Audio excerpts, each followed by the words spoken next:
আরজিকর মামলা বেশ খানিকটা বোধহয় থমকে গিয়েছিল, কিন্তু যারা তাদের মেয়েকে হারিয়েছেন তাদের কাছে থমকে গেলে হবে না।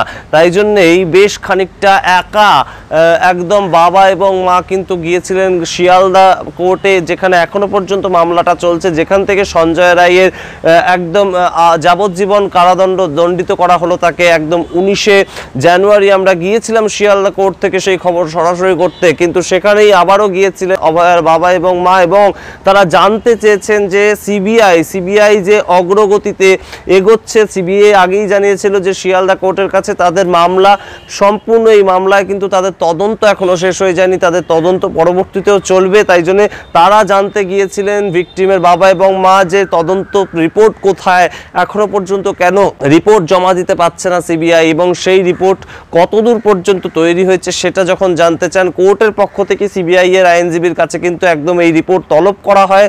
সিবিআই এর কাছ থেকে কিন্তু 2025 সালের 24শে ফেব্রুয়ারি পর্যন্ত কিন্তু সময় দেওয়া হয়েছে, অর্থাৎ আগামী সোমবার কিন্তু 24শে ফেব্রুয়ারি, এবং সেই 24শে ফেব্রুয়ারিতেই কিন্তু একদম সরাসরি রিপোর্ট তলব করা হয়েছে সিবিআই এর কাছে। এবং শিয়ালদা কোর্টের বিচারপতি কিন্তু অবশ্যই বলেছেন যে এই মামলা কিন্তু এখনো পর্যন্ত চলছে, যদিও সঞ্জয় রায়কে দোষী সাব্যস্ত করা হয়েছে এই ঘটনায়, কিন্তু সামগ্রিকভাবে সিবিআই এর তদন্ত প্রক্রিয়া কিন্তু শেষ হয়নি। আপনাদেরকে আরও একবার মনে করিয়ে দিয়ে, আরজিকর যে মামলা, একদম তরুণী চিকিৎসক কর্তব্যরত অবস্থায় তাকে খুন এবং ধর্ষণ করা হয়েছিল এমন একটা অভিযোগ উঠেছিল, এবং সেই জায়গা থেকে সেই তদন্ত কিন্তু 6 মাসের মধ্যে একদম সঞ্জয় রায় তাকে কিন্তু একদম সিভিক ভলেন্টিয়ার, কলকাতা পুলিশের প্রাক্তন সিভিক ভলেন্টিয়ার, তিনি তাকে দোষী সাব্যস্ত করা হয় এবং তাকে কিন্তু যাবজ্জীবন কারাদণ্ড দেওয়া হয়। কিন্তু পরবর্তীতে এই মামলা কিন্তু এখনো পর্যন্ত চলছে, এবং সেই মামলা কতদূর পর্যন্ত এগুলো সেই মামলার রিপোর্ট চেয়েছিলেন কিন্তু অভয়ার বাবা এবং মা,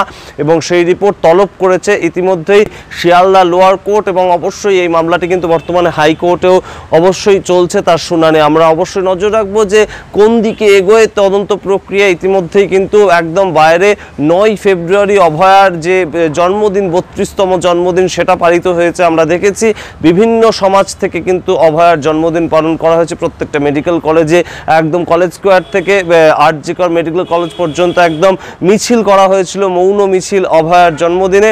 সুতরাং এখনো পর্যন্ত কিন্তু আরজিকর ঘটনা, তার যে একটা রেশ, সেটা কিন্তু এখনো পুরোপুরি মেটেনি। তার মধ্যেই আরও একটা আপডেট, সিবিআই এর কাছে রিপোর্ট তলব করলো শিয়ালদা কোর্ট। আমরা অবশ্যই নজর রাখবো সেই রিপোর্টে কি থাকছে, পরবর্তীতে অন্য কারোর নাম বেরিয়ে আসছে কিনা, সেই সমস্ত খবর আর আপডেট আপনাদের জানাতে থাকবো। দেখতে থাকুন টক টু বাংলা। ভুলবেন না টক টু বাংলা ইউটিউব চ্যানেলকে সাবস্ক্রাইব করতে। ধন্যবাদ।